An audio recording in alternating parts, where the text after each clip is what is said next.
Good day, I'm Derek Fildebrandt, publisher of the Western Standard, and you're watching Fawcett versus Fildebrandt on both the Western Standard and Canada's National Observer.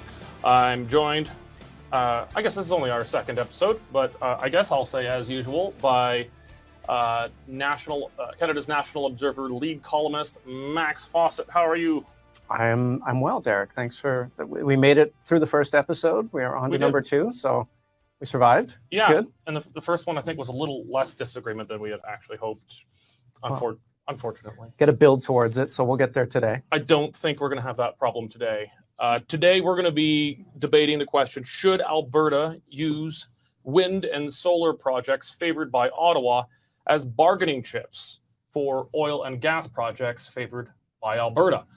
Kind of coming off of the 6-month moratorium that was put on wind and solar projects here in Alberta.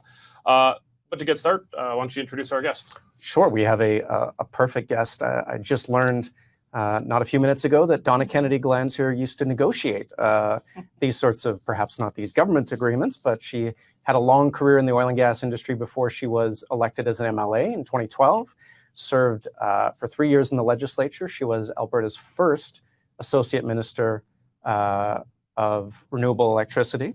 Do I have that right? And electricity. Electricity and renewable electricity. There we go. So obviously a subject matter expert. She blogs, she tweets, she writes columns for Post Media, and she is someone who neither Derek or I particularly know where she stands on this issue. So I think it's going to be an interesting guest. So Donna, thanks for joining us. Oh, thanks for inviting me. It's kind of interesting to be sitting between you two. I kind of feel like a bit of a buffer zone. I'm old enough to be like a maternal influence here, maybe, or crackheads. It'll be fun. Thanks for inviting me. Did you just call us crackheads? No, I said I will. You could crack some heads. Yeah, Max and I were kind of discussing back and forth who would be a good person for this. We thought about getting someone who's, raw Alberta oil and gas, or someone who is gung-ho wind and solar. And then as I was consulting around, your name came up and it was like a light bulb. And I think Max and I were both, that's absolutely perfect. I can't think of someone who'd be a better subject matter expert than you. And we don't actually really know your answer to where you come down on this question. Maybe before we jump into that question, though, let's kind of deal with maybe what inspired the question, which was the Alberta government introduced the 6-month moratorium on wind and solar projects in Alberta, dealing with kind of land use issues. I know that people who live where these things are built are on balance less favorable to them than the people who want them. They tend to be more urban. They kind of, I don't mean to load the word too much, but maybe pollute the landscape with windmills and solar panels that aren't as natural as they would otherwise be. Maybe I know you've written on the 6-month on this moratorium. Do you think it's the right move? I think it's the right move. I think it was very poorly communicated, and I think that's actually the biggest problem with this question. I think we've done incredible things in Alberta with renewable energy. More than 90% of the solar installed, is here in the last year. What's going on? It's amazing what's going on, but it needs a cooling off period. I don't think the words out of control is accurate, but I think things are going so well that we do need a pause. And the fact that our electricity operator and the Utility Commission didn't slow things down of their own volition, or couldn't or wouldn't, that's a question. I don't blame the government for saying, whoa, what's going on here? Why are we attracting in this province all this renewable energy, getting it installed? It's not just our system. I mean, what else is going on? And just figuring out if we can cope with it. Siemens did the same. Siemens, the guys who make the wind turbines, said, whoa, things are going too fast. We need to slow this down. We're hitting a pause. And I think the government doing the same thing. Yes, to listen to the rural base. That's really important to this government. It's never been a stronger rural base, but it's not just the rural base that needs listening to. It's also the electricity operator, and what's this doing, and can we keep doing this, and what's going on and why is this happening? I was really grateful to see this happen. I have a lot of concerns about the way the decision was made. It's interesting. I've listened to, in the days and weeks since the decision was made, people from rural communities. The president of the Rural Municipalities Association was on Ryan Jesperson's show recently, and thought he made some really good points about how suburban rural landowners are looking at this issue. And I think Derek's right. Like, it's easy for me sitting in Calgary to say we should build as much wind and solar as possible because it's not being built on my backyard. It's not impacting me at all. It is impacting them. I think it's a bit rich for a government that sort of really identifies with land rights to be interfering with the exercise of land rights by farmers and people who hold these properties. I mean, that they should be able to determine what is the best economic use for their land, but it's really more the reputation that this gives us, the message it sends to the world, the message it sends to investors. This is ostensibly a pro-business government, and they didn't talk to anyone involved in this industry when they made this pause. They announced the pause, and then they decided they would talk to the stakeholders. And I'm just trying to imagine how people would react if the NDP did something like that. Let's imagine that they say, whoa, whoa, whoa, drilling is getting out of control in the oil and gas industry. We have all these liabilities piling up.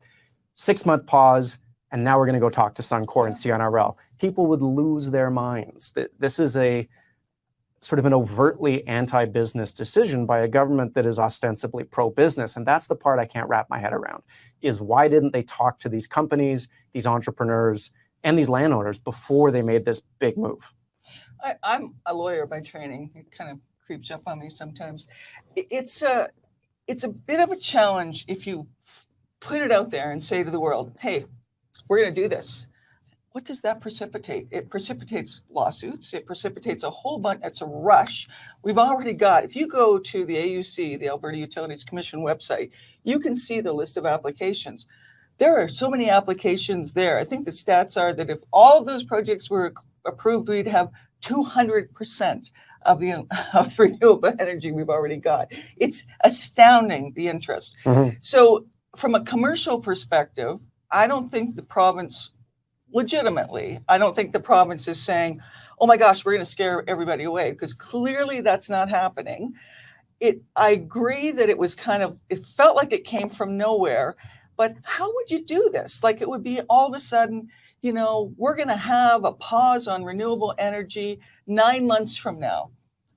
What do you think the next 9 months would look like? Mm-hmm. So I don't know that there's a right way to do this. What I think got really messed up in the delivery system is the communication. I get it. I grew up on a farm. I grew up on a farm that was expropriated, a family farm, multi-generational family farm that was expropriated. So Ontario Hydro at the time could put down through that 500 kV line from the Bruce Peninsula. I saw my father cry for the very first time in my life when that happened. It's a really big deal. I get land rights. I get it at a really granular DNA level. But that's part of the question, what's going on with the land. But the bigger question for all Albertans is, are we building a grid that's going to work? And we can keep piling on. And, I like the color green, as you guys have both noticed. But we're getting to the point where being the cheerleaders for green and being the place, the destination for every German, Argentinian, Copenhagen, fill in the blank company that wants to invest in Canada, and they come here first, that's got some negatives too. And I just feel like we needed a breath, and I'm glad we've got it. I don't think anyone would accuse Alberta of being a cheerleader for green energy right now. I think that the success that we've seen in the wind and solar market has happened in spite of the provincial government, not because of it. They certainly haven't been out there championing wind and solar. And Here we go. That's what I want. Okay. And if you look at the comments by the Premier's chief of staff recently that wind and solar are ugly, it's a scam. This is not a government that believes in this technology.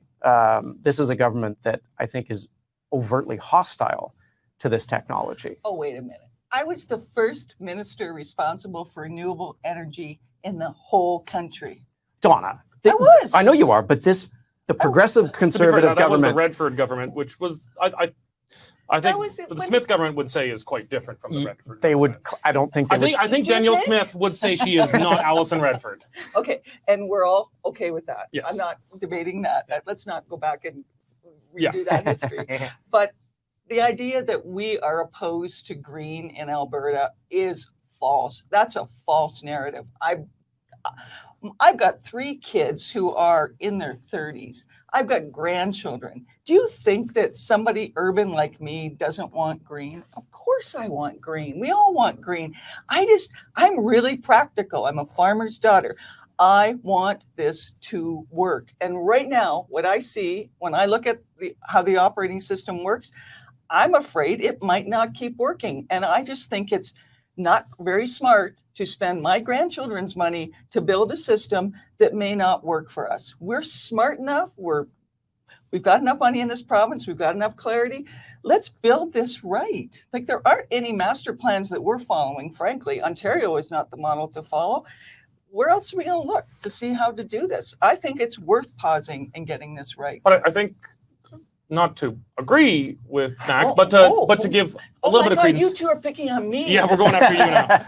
I think it would be fair to say, though, that at a minimum, this government, the UCP government, is less ideologically committed to wind and solar than, say, the NDP was. The NDP, they saw it as a righteous mission, whereas the UCP, I think, views it more as, well, it's expected of us, and fine. Like, we like it. It's expected of us. It's a business. But I don't think they see it as like a moral crusading cause the way the NDP did. Oh, no. I agree with that. And, Oh my gosh, we all agree. and This I is a moment. Just pause for a moment. Pause. Soak it in. But I would go one further. I would say that they see it as a threat to the market share of natural gas and of the fossil fuel industry. I think they are very different from the PCs in that respect. I think the PCs saw it neutrally in business terms, in jobs terms, in investment terms. And I think the UCP sees it in a much more ideological worldview perspective, where you have the green, wind and solar on one side, and you have fossil fuels on the other. And I think they feel compelled to defend the status quo. I mean, I think to Donna's point, Albertans support green energy. I think by and large, especially in the cities, they support being environmentally friendly. They support doing things about climate change, maybe not as much as people in the rest of the country, but they want to do the right thing. I think the government is a little bit out of step with where a lot of Albertans are right now on this issue. I think this government got forced into this defensive posturing because of the federal government. There is no choice. When a federal government comes to you, an activist-led federal government, you cannot deny that, says, we're going to have a electricity standard that gets rid of natural gas, while the rest of Europe and the West is applauding natural gas and actually importing LNG like crazy. Well, from the maybe United this is States. the perfect pivot then to the main question. I guess this was the setup. So, when the 6-month moratorium came in, it surprised me. I'm not in the industry, but it surprised me. So I think surprised a lot of us. And I take them at face value that this is about land use and just getting the regs in order and letting it catch up. Okay, rightly or wrongly, I take it at face value. But it immediately struck me as, it sounds a little bit like what Ottawa's been doing to the oil and gas industry, throwing sticks in the spokes of this stuff.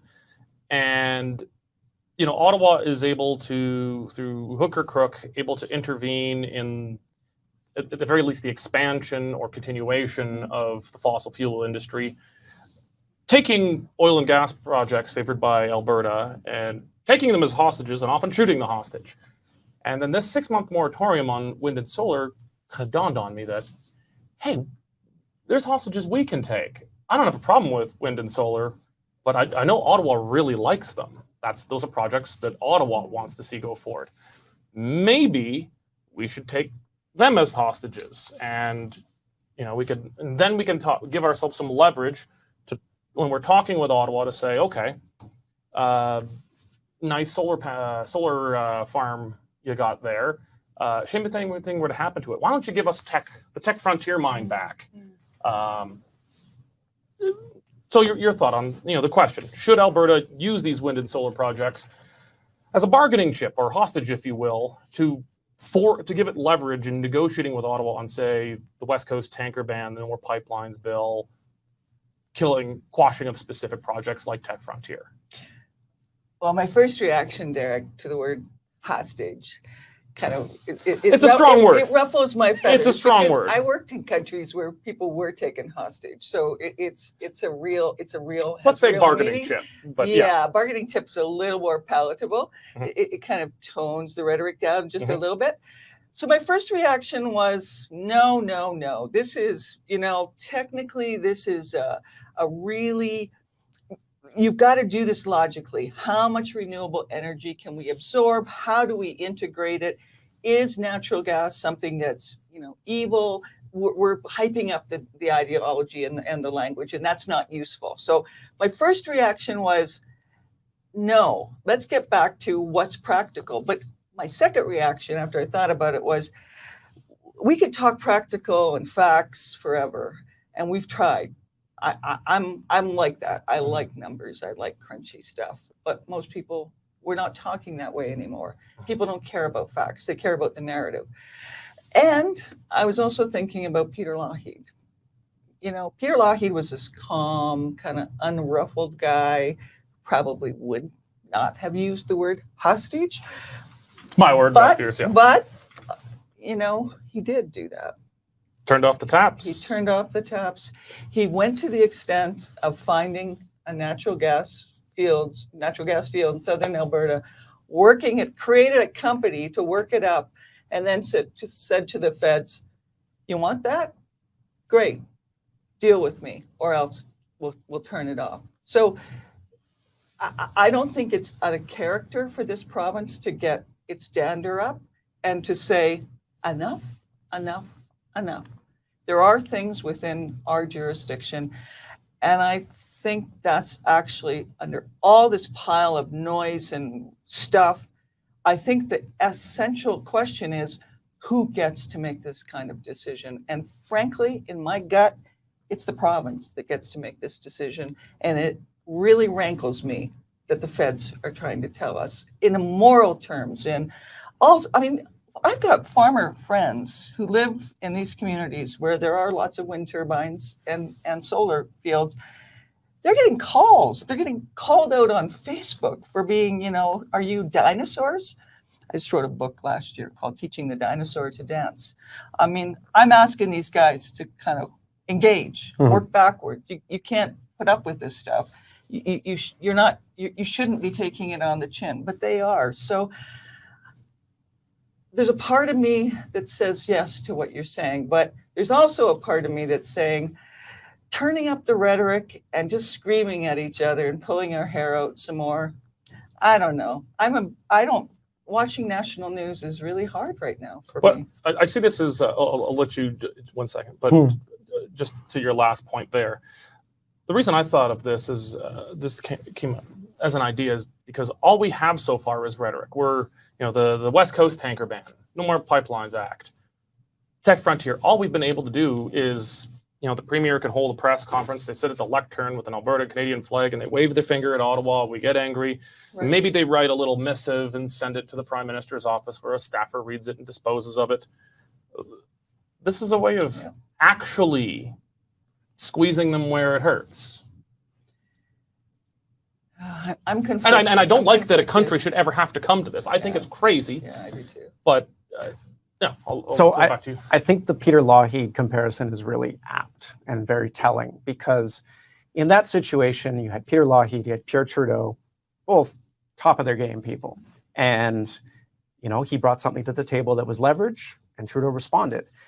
Danielle Smith is bringing Alberta jobs, Alberta investment, and Alberta prosperity to the table and saying, if you don't do what I want, I'm going to cut my own nose off. Oh, no, this is not Danielle Smith's policy. This is an idea that I'd like to consider. I understand, but in this analogy, okay. She is threatening the feds with Alberta jobs, Alberta investment, Alberta tax revenue. That's not much of a threat to Ottawa. It's certainly nothing like Peter Lougheed brought to the table, where he was inflicting pain on Central Canadians through the cost of living. At most, she is inflicting collateral pain through an inability to meet climate targets. So the difference in the skill of their tactics is, I think, really telling to me. A couple of points. Number one, the federal net zero electricity regulations do allow for natural gas. They allow for abated natural gas, which is something that the province has said it wants to build. You know, you put carbon capture on your gas, you're good to go. It allows for peaker plants. I think it should allow for more hours in operation than it does right now. That's something that Blake Schaefer has said at the U of C. He said, if Alberta actually wanted to negotiate constructively here, argue for more hours that you can use those peaker plants. And why should Alberta even negotiate? It's not like the Constitution is crystal clear that the production, ownership, and generation of electricity is strictly provincial. Why should Alberta even entertain a negotiation? Because then it doesn't get access to the tax credits and the incentives that the federal government is putting on the table for everyone to reach net zero by 2035. But that's a ransom move in itself. You do it our way, you do it our way, or else we're going to hold back all the benefits. Come on. If you're not going to actually try to reach net zero, we're not going to give you funding that gets you to net zero. Like, that's not really a ransom, that's more of an incentive. But we're the province that's doing renewable energy. Like, there's something factually unhinged in all of this. We are the province that is building out more renewable energy as greenfield, as new investment. We're it. Like, not over 95% of the solar installations came to Alberta. Compare that to what's going on in the rest of the country. So that's the disconnect for me. It's we're doing what we're being good Canadian green citizens, and we're still getting punched in the head because the facts are we don't have Site C in Alberta. Site C got landed in British Columbia. Can you imagine if we tried to? I did look at hydroelectricity when I was in government. I was chairing an all-party committee, resource stewardship, and at the time I thought something that would be not too sensitive would be hydroelectricity. It turns out it was very sensitive, but you know, there they are. They've built it right on the border, and they got to do that. Now, like, would we get to do that? Do you think? To build hydroelectricity? Yeah. Do you think? I think we absolutely would. I don't know. And here's the great news: if we sure. actually build a bigger intertie with the BC electrical grid, we can take advantage of their hydro and use it to backstop more renewable energy in Alberta. That's been studied time and time again. It's one of the easiest. Why would we bring in electricity from another province when because it's cheaper? Because it allows us to produce electricity in Alberta more cheaply. We have unlimited natural gas. Yeah. We've got all hell for a basement. Why would we bother? So we would rather produce expensive natural gas than cheap wind and solar? Okay, so I have looked at this. It's an argument worth talking about, and I'm not going to dismiss it. Manitoba's got water galore. They have hydroelectric capacity that's unfathomable to the rest of us in the prairies. So why didn't we hook up Manitoba to the oil sands? That's a question that was asked many times.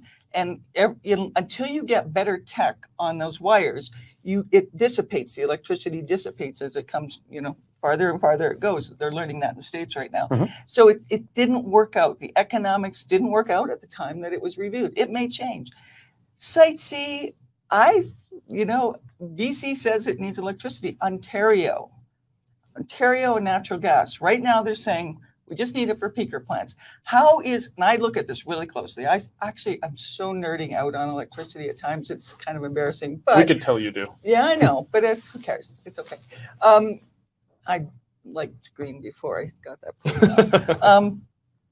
They have got to double the Bruce nuclear facility.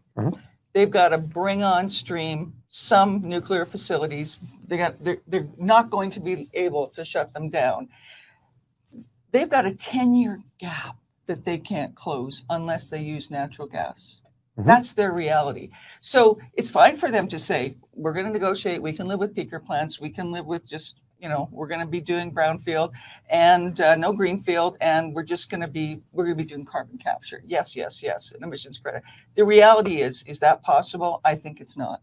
Personally, I think it's not. So we could sit here and say, we can do all these things too, but we're like straight shooters. And I'm not saying Ontarians aren't. I come from there. I love them dearly. But that's a way to do this is to just say, yes, we can get there. And then we don't. We're just straight. We're straight saying, why would we leave? Why would we not use the natural gas? NMAX built this incredible facility right here in the city of Calgary. Thank goodness it got built when it got built. It's an incredibly efficient facility. I am grateful we have that facility. And yet with all this rhetoric coming from Ottawa, it's like, I should feel bad about that. But that facility is grandfathered in for 20 years. Yeah, I know it is. But I'm just saying it's a beautiful, efficient facility that any place else in the world would be so grateful to have. And we can build even more beautiful, even more efficient facilities under the regs, and they can be around for 40 or 50 years. But again, Ottawa has no constitutional leg to stand on here. Now, the Supreme Court is pretty stacked, and I imagine the Supreme Court will find some way for Ottawa to weasel its way in, as it did with the carbon tax. Hold on. But the Constitution's clear. This is not Ottawa's Hold business. on. The Chief Justice of the Supreme Court of Canada was appointed to the bench by Stephen Harper. Yeah, but there's Let's a not majority of liberals let's on the not court. pretend that the court is the way it is in the United States and it's entirely political. That does the court a disservice. Pretty political here. Oh, wait, you two. Come on. Let's not go there, because that's just, that's not constructive. Okay, whatever it is aside. Yeah. The federal government is trying to weasel its way clearly into an exclusive area of provincial jurisdiction. Why, again, should we even give it a hearing? Why should we even sit at the same table? For the same reason that the carbon tax was given a hearing and ultimately found constitutional, because the climate is federal jurisdiction. And that has been proven by the courts, and this is what this falls under. The court allowed that in, and that was what was a lot of people warned was the constitutional Trojan horse to allow the federal government into virtually all areas of provincial jurisdiction, as long as you could justify it as stopping global warming. Can I ask a question to two people who are more, who've been in Alberta longer than I have? When did Albertans become so comfortable with saying we can't do this? Well, this can't do. I don't want it. No, hold on. Oh, wait. This can't do. Let me finish my point. This I can't want to. do attitude that is personified by this provincial government is embarrassing and infuriating. That we look at something, the federal government says we want to get to this target. We don't even hear them out. We go, well, that's impossible. We could never do that. We don't even want to try. When I came here, I was inspired by people who said, hey, we looked at the oil sands. It was a big project, and we figured it out. We put our brains and our muscle to work, and we got the oil out of the sands. Now we're looking at the climate equivalent of that, and we're going, oh, it's too hard for us. We can't even try. That's a money sink. I mean, sure, some people will make money out of it, but it's a net monetary and financial and economic loss. It's not that we can't. It's that why would we want to? We're sitting on all hell for a basement here.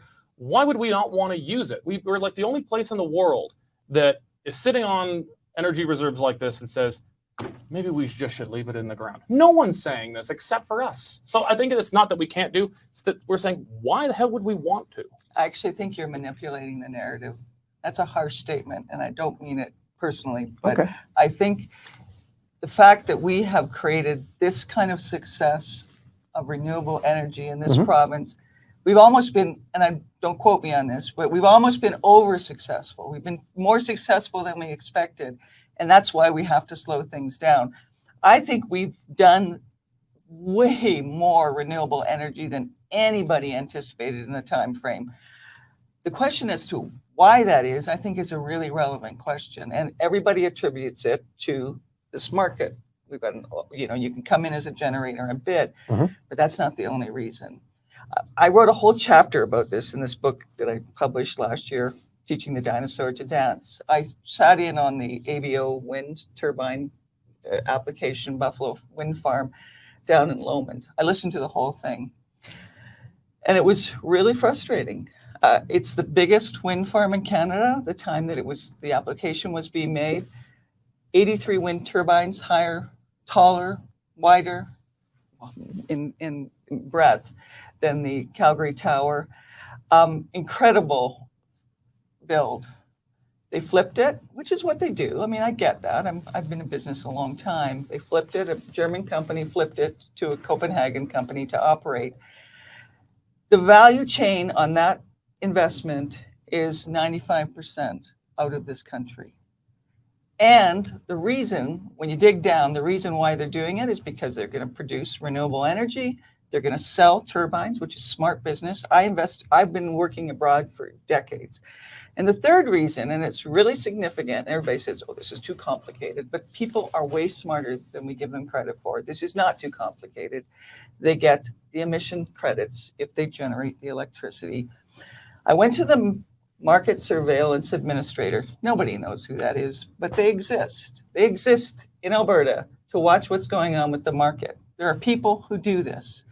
And a year and a half ago, they said, we're watching this. The price of electricity is not driving investment. It's the value of the emission credits, which they get to take.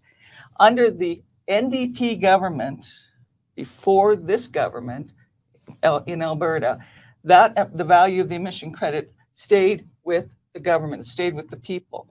I've pitched that personally to anybody who will listen, but who wants to listen? We've got renewable energy builds. It's happening. Mhm. There's a reason for it, and it's got some ideology, but it's got economics. People are making money doing this. They're not just selling their turbines and their solar utilities and hardware. They're making money with the credits. So good, but let's put that on the table. This is not all about people standing around saying, it's about net zero. For the investors and the people who are on the front lines of this is about making money. Sure. And I feel like that gets hidden way back here. And people who care about this are the ones being called the dinosaurs. And I frankly resent it. I don't think that this is dinosaur thinking to question what we're doing and making sure we do it in a responsible way. It's just interesting that lens is not applied to the oil and gas activities on these same parts of the province. Derek was talking earlier about how, wind turbines are unnatural. They're not a part of the natural landscape. Neither is all the oil and gas infrastructure that gets left behind in farmers' fields to rot and rust and pollute their fields. And farmers, in a lot of cases, don't have the ability to push back against that because the mineral rights are severed from the land rights. So they can get sold out from underneath a farmer without them being able to say, no, I don't want this on my field. Right? They get a payment, but they don't get the right to say no. So I just think there's a enormous double standard being applied here. Of course, people are trying to make money with wind and solar. When was that a bad thing in Alberta? I must have missed the memo where people wanting to make money was now problematic. Not only anyone said that. I think you're saying that's what's driving it. Well, of course, that's what's driving it. Capitalism's driving it. Of course. There's no memo. I agree with you entirely that reclamation of oil and gas, and I would say the oil sands too. I think that's actually a really neglected question, which I cannot understand why people aren't talking about, frankly. But reclamation is a huge issue. I've written about it. I think we've all spoken to the issue. The question, the R-Star program, lit people on fire for that reason. And it was something that it does need to be reviewed. I'm glad, I think that is being reviewed right now in the whole regulatory process. But this back to the narrative, you can throw that narrative on top of this one, but it doesn't, it's a relevant fact, but it doesn't change the fact that we should be looking at reclamation on renewables. Oh, so I no argument. I don't know. I think it's relevant, but it's just, again, I think we're playing narratives. We're manipulating narratives to effect. And We've also had an oil and gas industry in Alberta since Leduc 1. Yeah. Well, actually, I guess gas predates that. Oil since Leduc 1. Yeah. We have, for its flaws, there have been obviously problems with orphan and abandoned wells. Yeah. Clearly, it's not been a perfect system. That's a big flaw in it. But we've known how to do it for a very long time. It's not a new thing. Whereas the bonanza of solar and wind, at least on the scale we're seeing, that is a new thing. And maybe there was a time early in the oil and gas industry where we did need to maybe pause and get it right, and maybe we wouldn't have had the orphan and abandoned well issues that we still are stuck with today. But that didn't happen. And that industry has been around longer than almost anyone in Alberta has been alive at this point.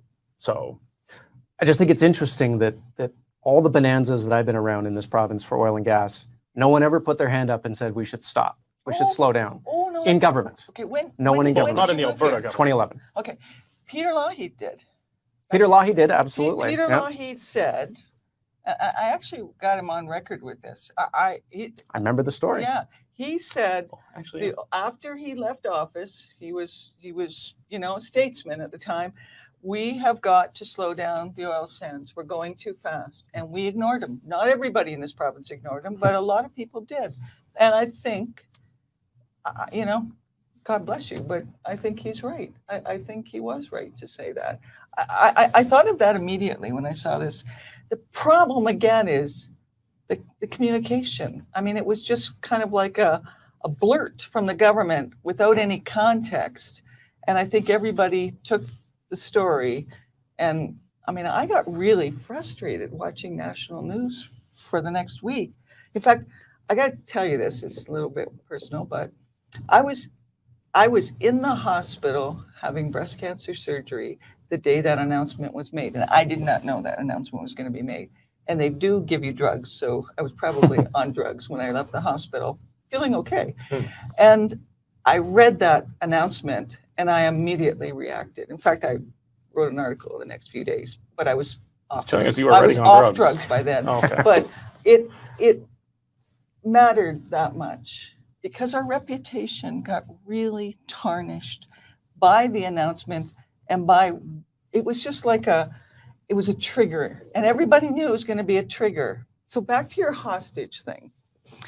I don't know. I get it. I get it, Derek. It's very tempting to put the trigger on the table and then see what happens. And goodness knows Well, my hope would be that we don't actually shoot the hostages. I don't want to shoot the hostages. Okay. The problem is that Ottawa takes the hostage bargaining chips, cashing the chips. But, you know, Ottawa takes these hostages all the time, more on a macro level than an individual project level, although there have been individual projects like Tech Frontier that were effectively killed, but they kind of did it in a macro way. I know they did not specifically say no, but they knew it was going to be a no, and that's why they pulled out. They wanted to go forward. They pulled out at the last minute. They knew it was going to be a no. They 100% did not want to go forward. They wanted the approval so they could sell the approval to someone who would have gone one forward. way or another was not getting approved.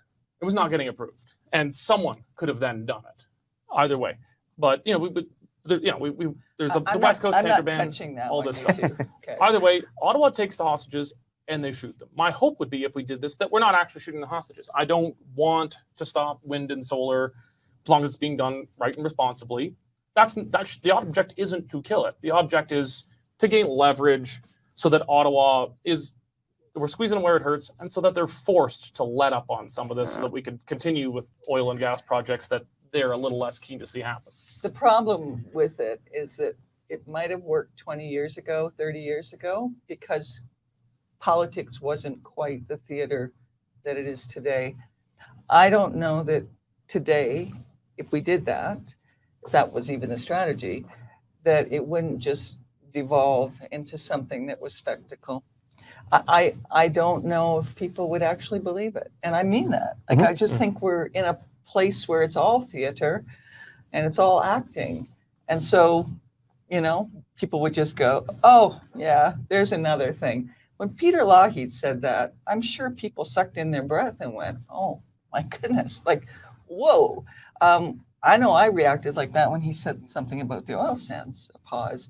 This, I think we're just at a stage where I don't know how you break through all the drama. And I just think it would be more hyperbole and it would feed it. So do you think it wouldn't be a wise tactic for Alberta to take? Well, I think it, in the context we're in, I think it would just be seen as more noise. I think there's a element of Boy Who Cried Wolf here, where the government of Alberta over the last few years has spent so much time yelling at Ottawa, saying they're trespassing, saying they're stealing, all this stuff, that it loses its effect when you put it on the table with something that might be of substance. You know, I think it would help. You talked a lot about narratives. If we started telling ourselves a slightly more honest narrative in Alberta about what's really happening.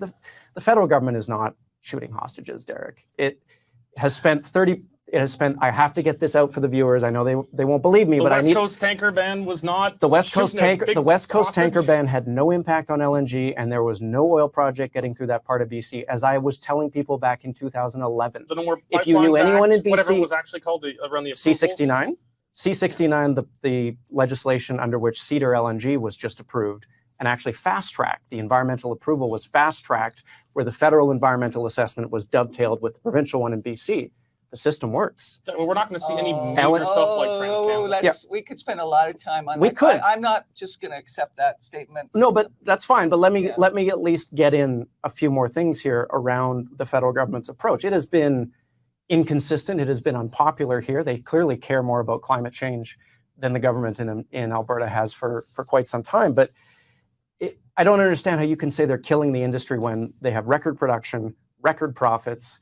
A brand new pipeline is being built for them by the taxpayer, and the biggest that we didn't want the feds to buy because the British Columbia government was filibustering it. You and I talked about this on my podcast, and you agreed with me. I agreed that they played at least as big a role, maybe bigger than the feds, but the feds still played a big role in killing Trans Mountain. The feds approved it once, and then when the approval that was done under Harper's regulatory regime was thrown out by the courts, they approved it again.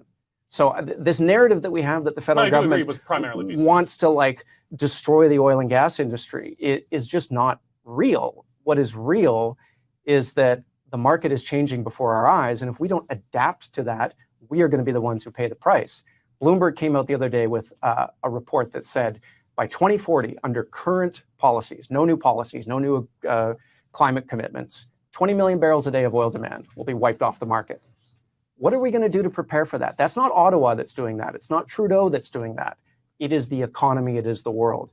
And I think we better spend less time focused on Ottawa and a little more time focused on our future. We're just in the last few minutes here. Wow. Why don't we just let's give Donna the last word as we wrap up then. I think you got something on your mind. You just packed a lot in there. The boy who cried wolf. Alberta as the boy who cried wolf. Actually, I do think Alberta's government has cried wolf a fair bit in the last few years in huffing and puffing at Ottawa without actually doing anything to fight it. Like, we passed turn off the taps legislation and don't turn off the taps. We're going to take wine out of the liquor stores. We haven't actually done much. We have yelled at Ottawa, and that feels good, at least for me. But I don't like only yelling at Ottawa. We haven't actually done anything to hit them where it hurts. Okay. So I think there actually is something to it, except that I don't think Max likes the yelling at Ottawa. I like the yelling at Ottawa as long as it's accompanied by action. Yeah. So it's just rhetoric. Yeah. All we've seen is rhetoric. Yeah. To get into the context of all of this, I mean, your comment about the world, what you're saying is the economy's cooling down, China's cooling down, all accurate. We've got a war in Europe that has dramatically changed what the trajectory is for traditional oil and gas companies and their role in this. Accidental buying, direct, air capture. These are really new things evolving.